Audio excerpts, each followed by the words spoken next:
The First Lady, a befitting title given to the wife of the President of the United States. But not for Edith Bowling Wilson. She preferred to be called Mrs. Woodrow Wilson, which is very fitting, not only because they were married, but because some would say, during Woodrow Wilson's second term, she was every bit the president he was. But we've never had a woman president before, right? Well, at least not technically. I'm Andre, and this is the Redacted History Podcast. You see, Edith was Woodrow's right hand, his confidant, and partner in more ways than one. But who was Edith Bowling to advise the president? Was she a highly educated college graduate? Maybe the daughter of a Confederate general or a respected politician? No, none of those. Edith was born October 15, 1872, and raised in Wytheville, Virginia. Her family heritage stretches all the way back to some of the first people who settled in the Virginia area. Rumor has it she is even a direct descendant of John Ralph and Matoaka, aka Pocahontas, and related down the line to Thomas Jefferson and the hero of the Confederacy himself, Robert E. Lee. Her grandfather operated a plantation in this area that was lost shortly after the Civil War ended. As a result, Edith grew up in a packed house with various relatives, 11 siblings, a few dogs, and several canaries. Her childhood was filled with stories of a time before the Civil War and where her family was better off and slavery was in full swing. It comes as no surprise that later in her life, she would join the Confederate Memorial Literate Society and support efforts to erect Confederate statues. If it's one thing she and Woodrow had in common, it was their undying love for the Confederacy. Edith's grandmother lived with him at the time, and she was actually paralyzed due to a horse riding accident. Edith was her favorite, and she called on Edith night and day as her aide. Being an aide to others will be a reoccurring theme in Edith's life. When the opportunity presented itself for her to visit her sister in Washington, D.C., she took it. The city was still growing and rebuilding at this point, but she loved the opportunity. Edith adapted to life in the city very quickly. She loved shopping, going to shows, and riding around town in her electric car. She was actually the first woman in D.C. to obtain a driver's license. She caught the attention of quite a few gentlemen, but was too busy living her best life. Eventually, she did settle down and married a wealthy jeweler named Norman Galt in 1896. She didn't exactly love him in that way, but he was a good friend and he treated her and her family with kindness. They had one son together in 1903 who died after just a few days of living. Several losses followed this one, including the loss of her husband, Mr. Galt himself. In 1908, Norman became sick and died suddenly. Edith leaned on her family for support at this time. She spent her time traveling the continent of Europe, shopping, and managing her husband's businesses. She missed him, but was beginning to establish quite the name for herself. It is worth mentioning that during this time, Woodrow Wilson was already married to his first wife, Ellen Axon Wilson. They married in 1885. Back then, people knew him as Tommy because his first name is actually Thomas. As the First Lady, Ellen hosted fun parties, added a rose garden, and desired to care for those less fortunate. She was described as nice but quiet. Together, they had 3 daughters. It was a simple enough life, but halfway through Woodrow's first term, she became sick and died from kidney failure in 1914. On her deathbed, she asked Woodrow Wilson's doctor, Carrie Grayson, to take care of her husband. And he certainly would. Woodrow Wilson had a lengthy and troubling medical history that not a lot of people talk about. Suffering from headaches, hypertension, difficulty seeing, and strokes throughout his adult lifetime. Wilson was serving as an instructor at Princeton in 1896 when he suffered his first stroke. In 1906, he suffered another serious stroke, one that left him nearly blind in his left eye. Wilson consulted a Philadelphia ophthalmologist as well as a doctor. The ophthalmologist urged Wilson to adopt a more sedentary life. However, Wilson sought the advice of another doctor, an internist, who thought that all Wilson needed was a few months of rest. Spoiler alert, he didn't rest. These 2 strokes were before he even entered the presidential office. He would suffer his 3rd stroke in 1913 during his first term as president, from which he would recover. It would be Dr. Carrie Grayson, Edith, and a few other inner circle associates that would get him through his 2nd term and the remainder of his life. But first, Dr. Grayson had to take care of Woodrow's broken heart. A dark cloud hung over the White House after Woodrow Wilson's first wife died. Wilson was a widower and an empty nester at the same time. He slipped deeper and deeper into sadness. Only he and his cousin, Helen Bones, remained in the White House. Dr. Grayson went to Edith to convince her that Helen needed a friend. He knew Edith because he was consistently pursuing her much younger best friend, Alice Gertrude. They would later get married too.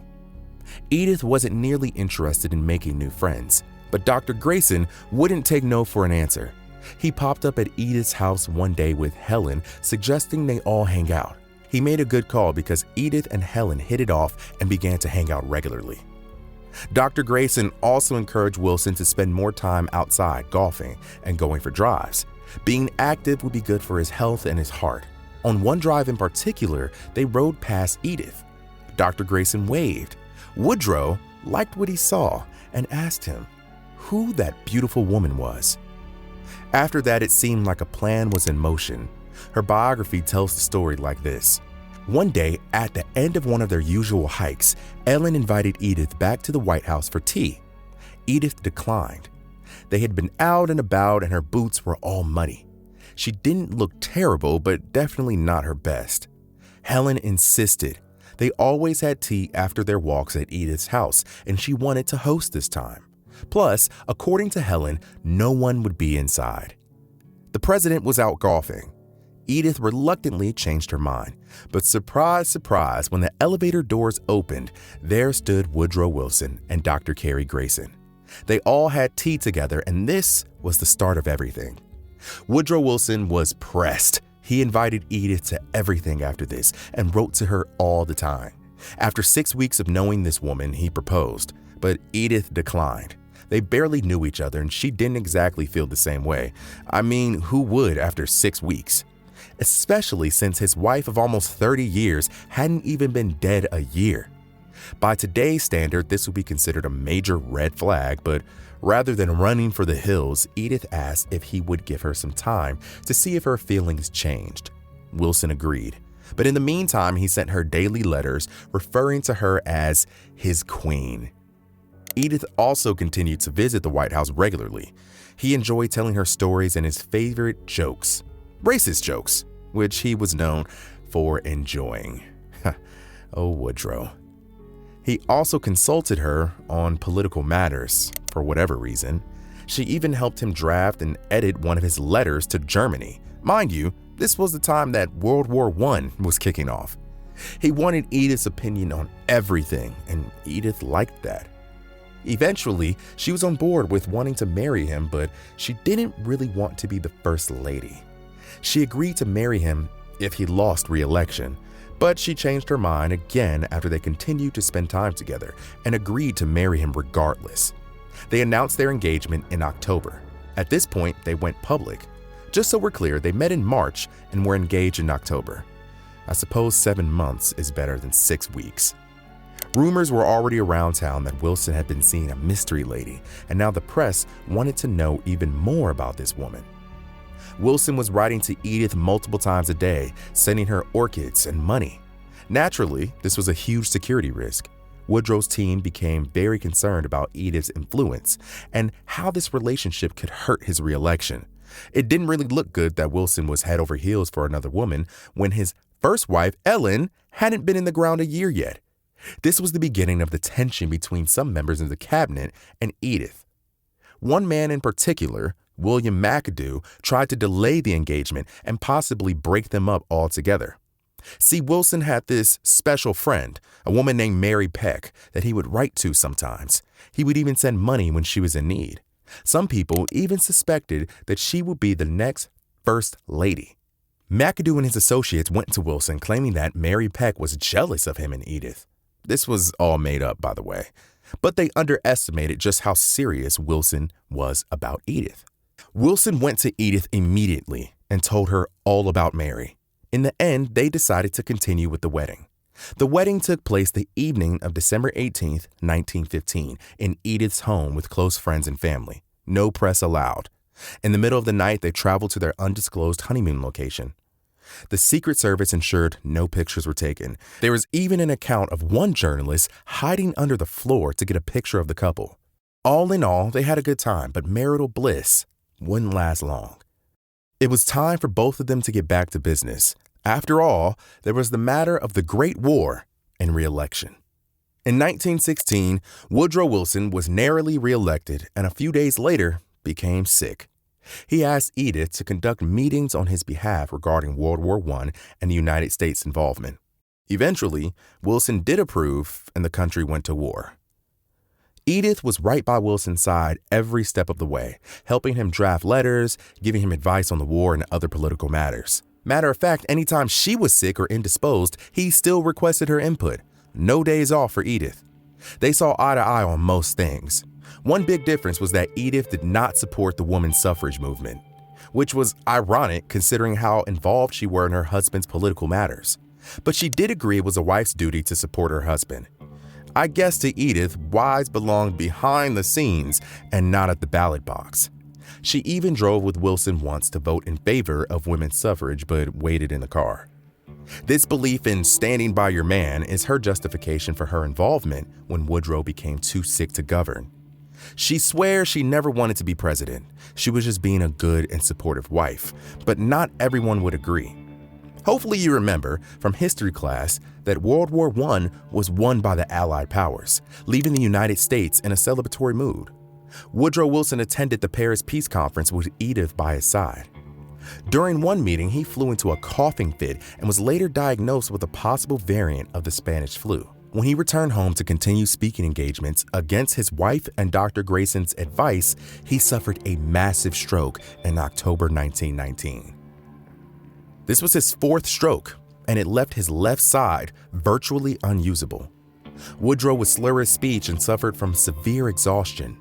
It was critical that no one knew how sick he was. Dr. Grayson refused to reveal details about his condition. If people knew how sick he was, everything he was doing diplomatically and politically, including his work with the League of Nations, would be over. Edith and his doctor discouraged him from resigning and insisted that they could hide his condition and make things work so that he could still be president. Why not let the vice president take charge?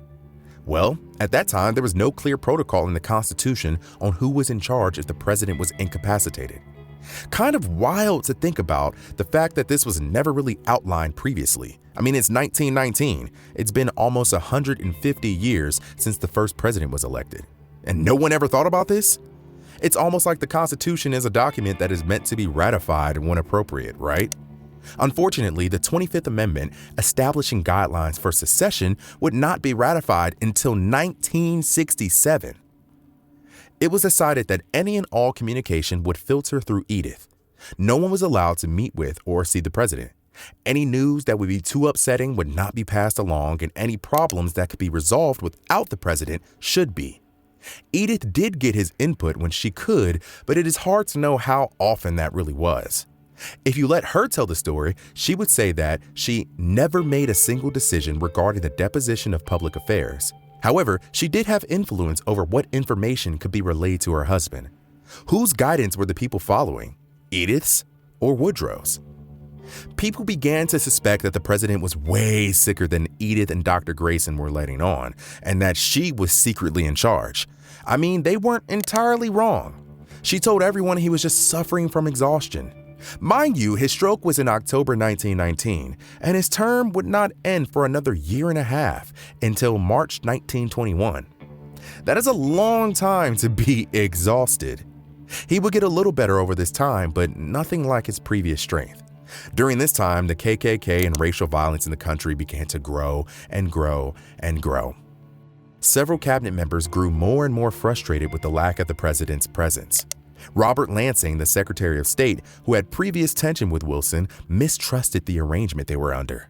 One man in particular, Albert B. Fall, even exclaimed on the Senate floor that, "We have a petticoat government. Wilson is not acting. Mrs. Wilson is president." In December 1919, a senator was actually kidnapped by Mexico. Robert and Albert insisted that they meet with the president in person. This was their opportunity to prove their suspicions correct. No more of this communicating through Edith. At this point, it had been months since anyone had talked face-to-face with the president.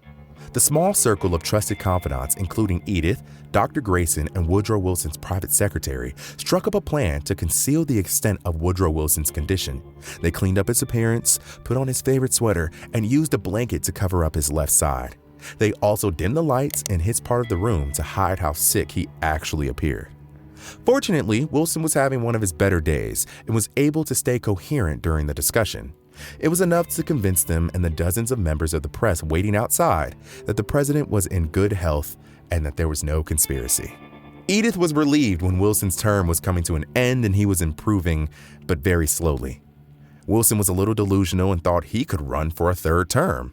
This was mainly because Edith had shut him off to so much bad news. He really didn't understand there was no need to keep fighting and that it was time to step down. Woodrow Wilson would pass in 1924, about 3 years after he left office.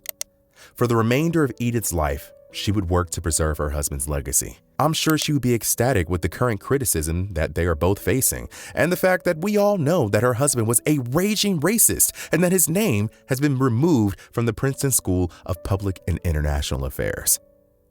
On December 28, 1961, Woodrow Wilson's birthday, Edith Wilson would die of congestive heart failure in Washington, D.C. at the age of 89. Some people still believe she overstepped her boundaries. It is rumored that she would actually sign political documents for Woodrow and was more politically involved than some might think. Others say she was just being a good wife. She described herself as merely a steward of the presidency. Was Edith Bowling Wilson the first woman to serve as president of the United States? I'll let you be the judge. Until next time.